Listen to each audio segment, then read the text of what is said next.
Wadas Tridadi Sleman. Selamat menyaksikan.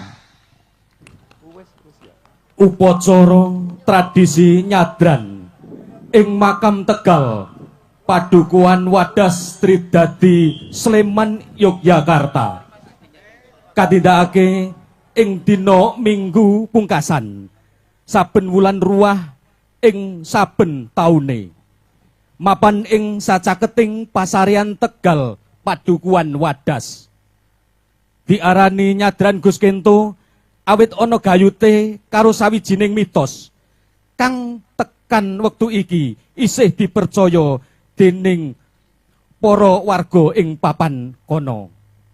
Rerangkening upacara kapurwakan kanthi sengkut gumreguting para warga gugur gunung nyawisake papan lan ubur rampe ing palataran pasarean Tegal.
Doleran sik iki ngombe-ngombe sik.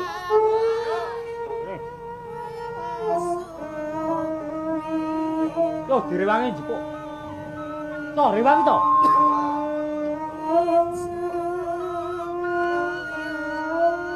Ayo cepet-cepet. Mas Warjo, gunungan nang kene to ya. Ayo gunung.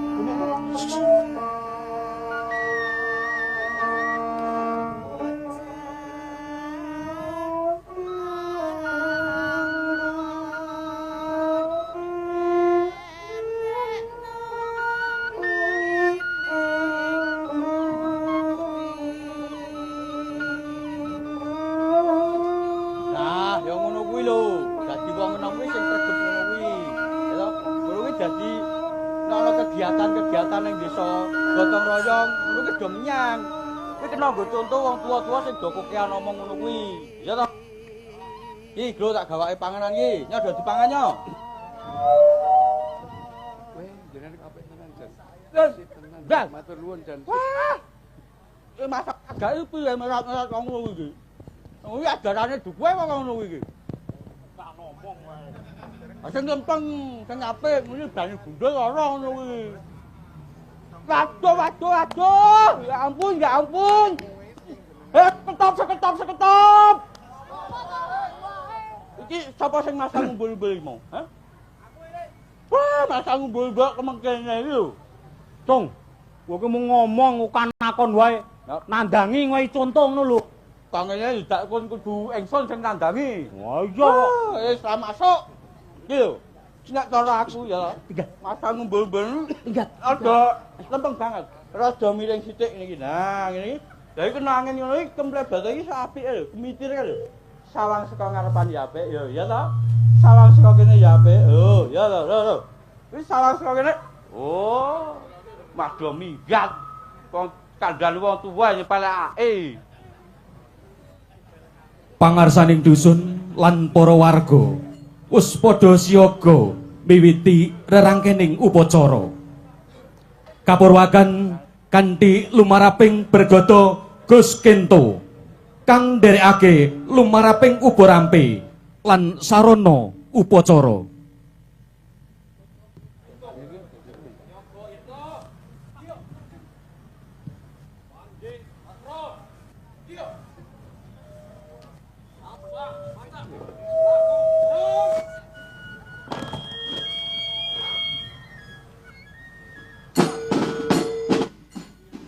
Ubarampe upacara kajaba srana lan sarana olahan asil bumi saka para warga.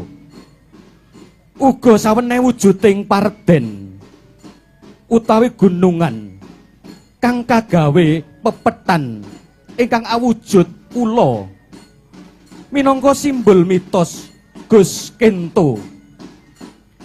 Dene bergada Gus Kento nganggo busana hamemba penderek diponegaran kang jumbuh marang sejarah ing padukuhan. Nganggo busana Jawa magak motif lurik warna coklat lemah nggambarake para laskar kang tansah tresna marang bumi kelairane, bumi utah getihe. Iket warna putih lan sumping godhong kemuning minangka simboling bekti marang Gusti kang Maha Tresna. Kasetyan marang leluhur uga panduwure. Bergada Gus Kento sajroning jumangkah kairing unen-unen kang tanpa migunakake gamelan. Awit pancen ing padukuhan Wadas tekan ana mitos ora dikeparengake nabuh gamelan. Lan tekan titi wanci iki isih dipercaya lan katindakake dening para warga.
Sinar kara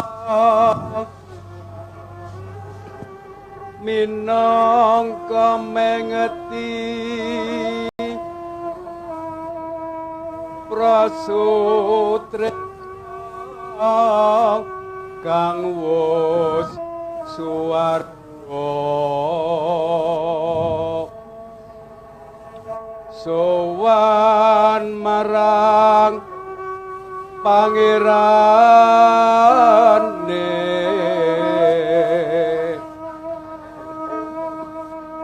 datan suping hanyuwun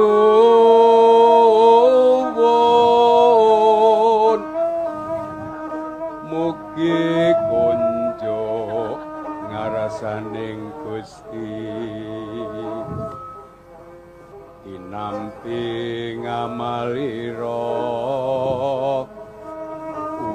lepati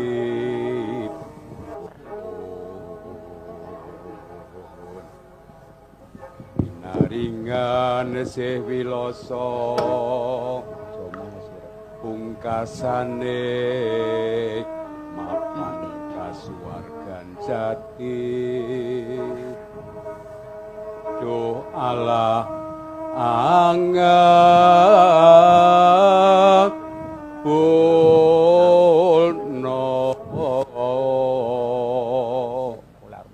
Jaditu imandakum afdalu dzikri falam anahu La ilaha illallah. La ilaha illallah. La ilaha illallah. La ilaha illallah. La ilaha illallah. La ilaha illallah.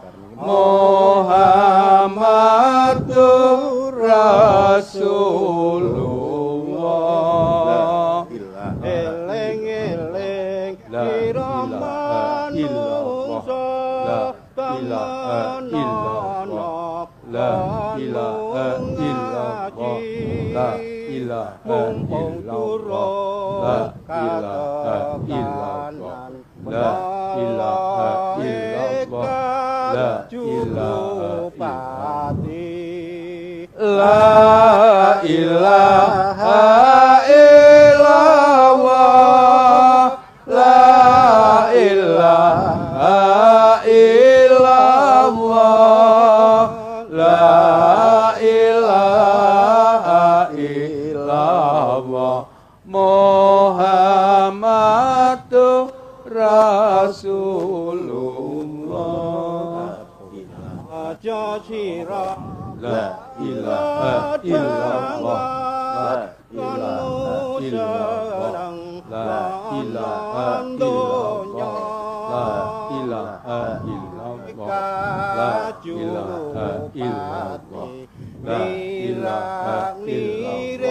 La ilaha illallah. La ilaha illallah. La ilaha illallah. La ilaha illallah. Muhammadur Rasulullah.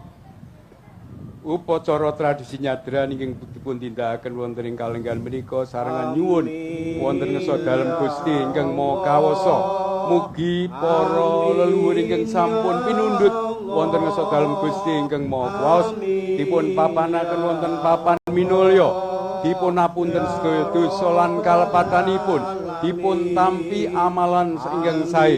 Salajengipun keluarga ingkang tinilar pinaringan guyub rukun saha nglajengaken gegayuhanipun ingkang dereng saged kasembadan.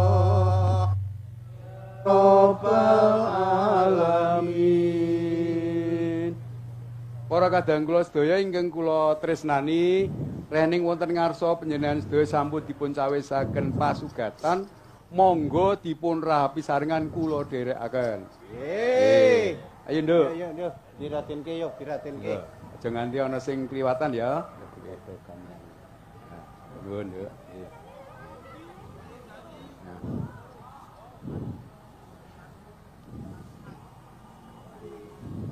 Monggo, diraten.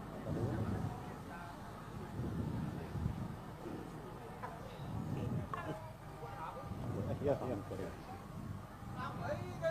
Ya.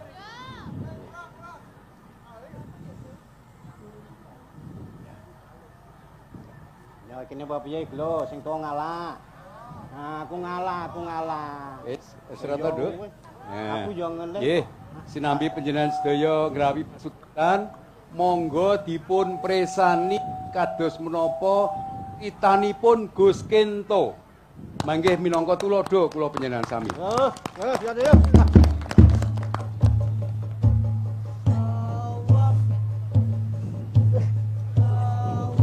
Wah, opo kamu aku njaluk ngapura. Aku rumangsa luput. Sing tak lakoni pancen kleru. Yen aku tansah ngece kowe. Tansah nglarani atimu. Mula sepisan meneh aku njaluk ngapura Kintaka. Luputmu bisa di ngapura. Nanging yen bareng karo oncating sukma mugandu. Apa ya nganggo cara ngono Kintaka? Yo. Yen ngono karepmu aku ikhlas. Nanging rasa paseduluranku lan kowe ora bakal pinisah tekan kapan wae Kintoko. Aja ya, Le. Le. Aja, Le. Le, Kintoko. Jaluk ngapura Kintoko. Kintoko aja. Le.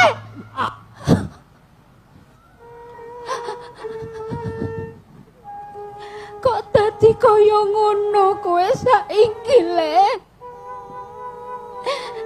Tumindamu wengis. Apa iya? Kasekten saiki gawe kowe lali, Le. Kita kok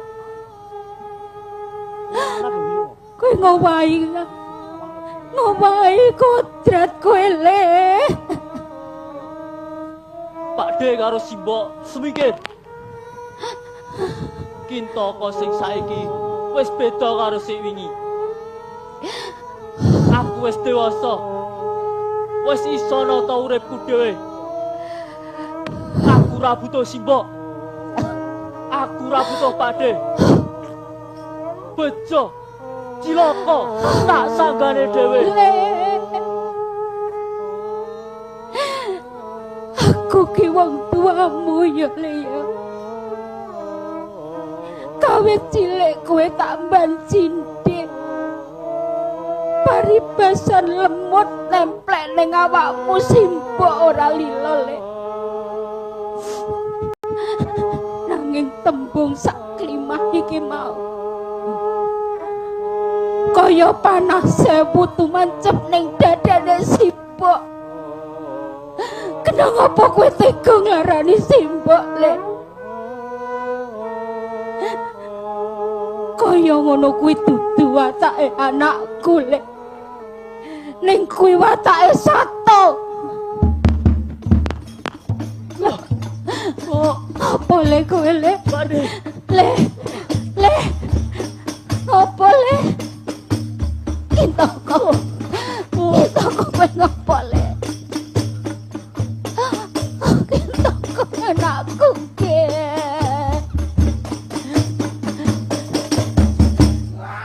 Lah, Kintoko ke anakku. Le. Laduk kowe, Le. Kok kowe tekani atine biyungmu. Eling. Anane kowe mergo biyungmu, Le. Simbok ning kene, Le. Kintoko. Nganti ketrucut tembunge biyungmu.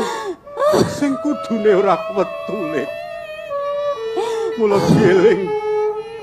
Aja nganti jejering anak wani sak kecap padha sak kecap marang wong tuane ya. Kintoko.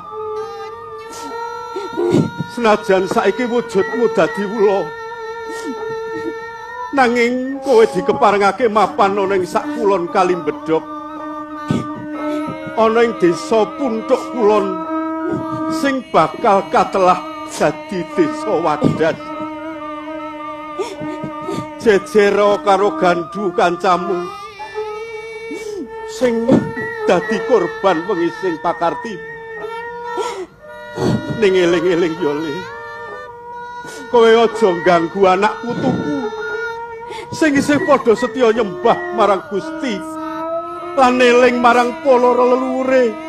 Kala mangsa padha ngirim donga marang kabeh para leluhure. Muga-muga uripmu nemu kabejan ya, Le. Bagus Kintoko. Ya Gus Gento.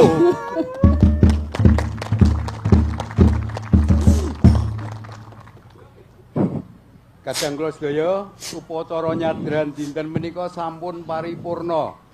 Monggo wangsul wonten ing papanipun piyambak-piyambak. Kula dherekaken.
Mangkono laguning upacara nyadran Gus Kinto ing padukuhan Wadas Tridadi Sleman. Muga bisa lestari murakabi kinarya srana ngleluri budaya uga guyub rukuning warga. Rasa syukur uga tansah bekti marang leluhur. Aja misuwur karana warisane leluhur, ananging bisa misuwur karana pituture leluhur.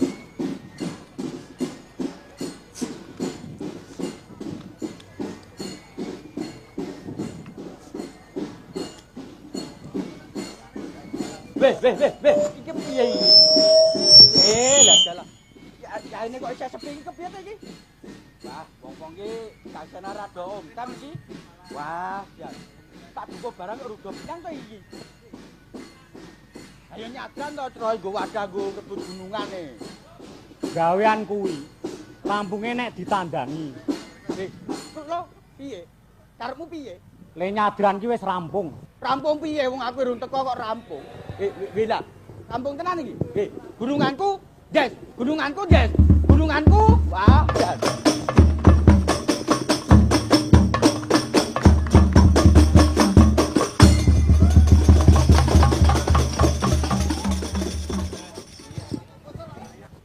Nggo foto-foto nang rumit.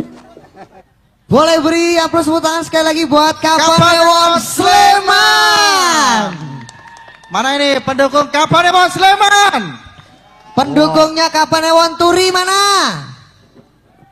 Oh, ada. Ada. Pendukungnya Kapanewon Ngemplak mana? Pendukungnya Kapanewon Gampek mana? Aku gumun masih kayak. Masih piye? Mau Sleman ngacung, Oh. Turi ngacung, Gampek ngacung, Ngeplak ngacung. Ya sudah apa? Berarti saling support kayak Iya. Betul. Piye Sleman iki mau? Aku iki yo bingung. Bingung ya? Awang Gus Kinto iki ngomong nek ora Pak De, aku wis ora penting Pak De lah kok Pak De niki melu. Ki Carito. Ki carita malah. Heeh. Kok yo melu barang yo ngopo? Weh, Kok ayo yo ki- aku ora butuh Pak De, ngono kok. Cari kuwi mergane wis duwe nganu komitmen. Oh. Sapa sing ora melu festival iso ditokke saka Wadas. Terus Ki Carito mau melu. Wedi ditokke Wedi ditokke saka Wadas. Oh, kok aku ketok kenal banget. Kaya kenal ora asing ya lho. Neng buri menjap-menjep kok yakin. Wis tak Baik, tuju. dan berikutnya ini yang akan tampil di urutan ketiga dari Kapanewon Ngemplak. Ya. Dengan judul Prosesi Tingkeban. Saya bacakan sinopsisnya dulu karena agak panjang ini. Setelah kehamilan memasuki 7 bulan diadakan upacara yang disebut mitoni atau tingkeban. Dalam upacara tersebut didampingi bersedekah, juga diadakan doa dengan harapan si jabang bayi dalam kandungan diberikan keselamatan dan kelak dilahirkan di dunia dengan selamat. Rangkaian upacara tersebut meliputi sungkeman, memiliki arti memohon doa restu kepada kedua orang tua agar kelak menjadi orang tua yang bisa amanah menjaga anak dan bayi di dalam kandungan supaya sehat selalu. Gua E merupakan bentuk kegiatan mengalihkan perhatian anak dengan membawa macam-macam makanan yang dibawa ke tempat tertentu agar kelak anak bisa memilih makanan yang baik untuk dimakan. Siraman, mandinya calon ibu dan ayah ke tempat sumber atau sungai yang diakhiri dengan bergantian pakaian. Brojolan sebagai perumpamaan si jabang bayi dengan menggunakan kelapa muda atau cengkir gading yang diberi gambar tokoh pewayangan tertentu. Pecah layah setelah pulang dari mandi disediakan makanan yang beralaskan layah untuk diperebutkan, kemudian layah dipecahkan. Kenduri atau keselamatan mengumpulkan tetangga agar ikut mendoakan atau mengaminkan doa dari sesepuh atau tokoh agama yang mana akan dibagikan sodakoh yang diakhiri dengan ngelarak tikar. Dan terakhir Kembul Bujono atau tasakuran, yaitu makanan bersama setelah rangkaian acara selesai dengan diadakan malam tirakatan diisi dengan jogean tembang mocopat. Sebentar. Oh, belum. Masih setting alat musiknya. Nggih. Ini Mbah, kula bantu Mbah. Mboten. Oh nggih. Wah, kula niku wis priye? Nggih kula Mbah. Sing tak goleki kok ket mau ra ono to, Mas? Sapa? Sing tak goleki. Apa? Ingkung ping pindho lho, ra ono blas. Oh, enten Mbah. Nggih, kula dongake menang nggih, Mbah. Amin. Nang nggih kula lho, nggih. Ya, dan diinformasikan acara festival upacara adat Betul? tingkat Kabupaten Sleman akan diselenggarakan 2 hari. Betul. Dari hari ini Jumat tanggal 22 Agustus 2025 sampai dengan besok Betul. tanggal 23 Agustus Betul.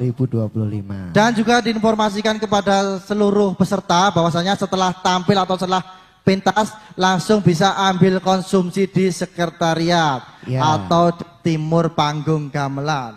Dan juga diimbau juga kepada seluruh peserta bahwasanya untuk sampah mohon dibuang di tempat sampah yang sudah disediakan oleh panitia. Nggih. Baik untuk pengunjung, pendukung ataupun peserta nggih Mas nggih. Betul. Jadi untuk sampah monggo untuk dikondisikan. Sampun Bapak? Belum? Ya, kita masih menunggu. Piye? Kowe tak anu piye? Apa? Wis dadi bayine. Kok disiram? Oh. Aja, iki tingkepan kok bayine rung brojol kok aku dadi bayi. Ya, dan di sebelah utara lapangan Denggung juga ada apa ki? Pameran ya? Pameran. Pameran alat tempur. Nggih. Baik, diinformasikan kepada Bapak Sukadi dari Kapanewon Ngemplak. Ditunggu bapaknya. Bapaknya bagaimana? Iki mau bos apa? Anake. Iya, Bapak Sukadi dari Kapanewon